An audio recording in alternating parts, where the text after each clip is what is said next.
Hey guys, welcome back to my channel. It has been a while, I know. I've been out of action due to too much traveling. So today's going to be a little short video. It's going to be information, informal, info, whatever. In case you're new here and you don't know who I am, allow me to introduce myself real quick.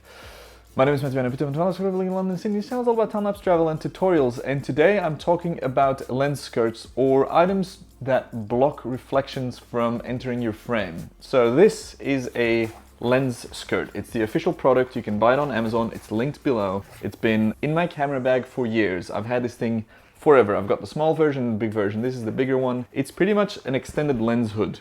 This has a little elastic end that goes around your camera lens. You can kind of like strap around so no light leaks in, and this, you mount that on a window in a widescreen or portrait orientation to block reflections from hitting your composition, I guess. It's quite expensive, but it's pretty foolproof. It works really well. But you gotta mount it on the window for every frame. And when you're shooting a hyperlapse through a window, which is something I like to do whenever there's the opportunity, it doesn't really work because you can't really shoot handheld. You gotta like mount it for every frame and it will take forever. A couple months ago, I was browsing on Instagram, as you do, and I saw one of those shitty ads for a shitty product that is just like promoted in your feed. It's got 450,000 views and it's promoting a product that's very cheap to make but seems to just do the trick. So I found this thing. It comes in a little faux leather case and they claim it is the world's most versatile lens hood. And I was like, wow, this seems useful. I paid, I think, 40 bucks for it. You're not gonna pay 40 bucks for it, just wait till the end. There's a big reveal. There's a new rooftop building in London here where you have a couple of nice views of the city. And so I went and tested this thing on that roof. Yes, you're shooting through glass, so your image quality isn't as good as it should be, but it's better than having tons of reflections. So this thing is quite useful. Now, how to use it? Obviously, you just slap it on the lens, shoot through glass, do your whole hyperlapse thing. If you want to know how to do hyperlapses, check out my tutorial right here. It's really quite easy, or just go and trial and error it for yourself. But the most efficient way to learn how to do hyperlapse is with this very efficient tutorial up here.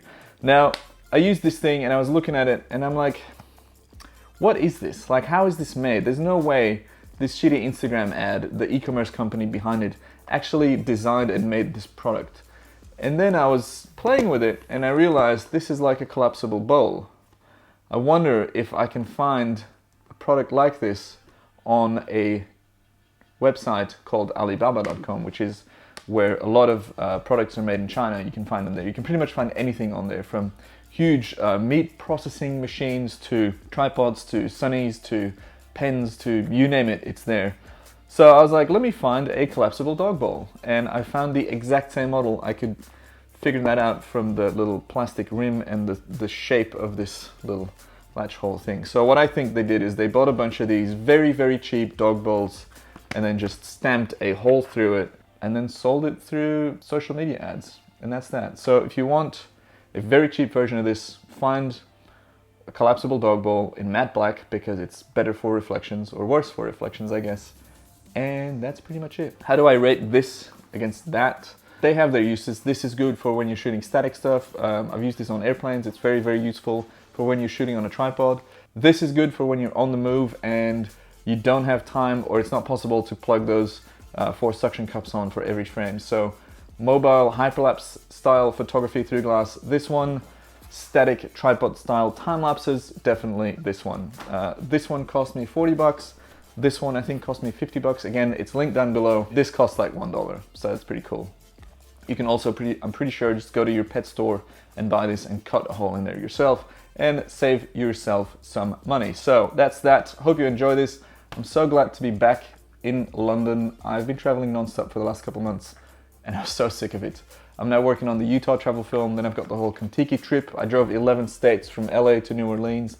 Before that, I was in Prague with Amelia, but now I'm in London for a while and I can finally start editing all that fun stuff and start creating more content for you guys, because I think it's been about a month since I uploaded a video. So thanks for your patience. I'm very happy to be back. I'm excited to post more and to do more YouTube and to finally get back into it. So thanks for tuning in. I'll catch you guys on the next video.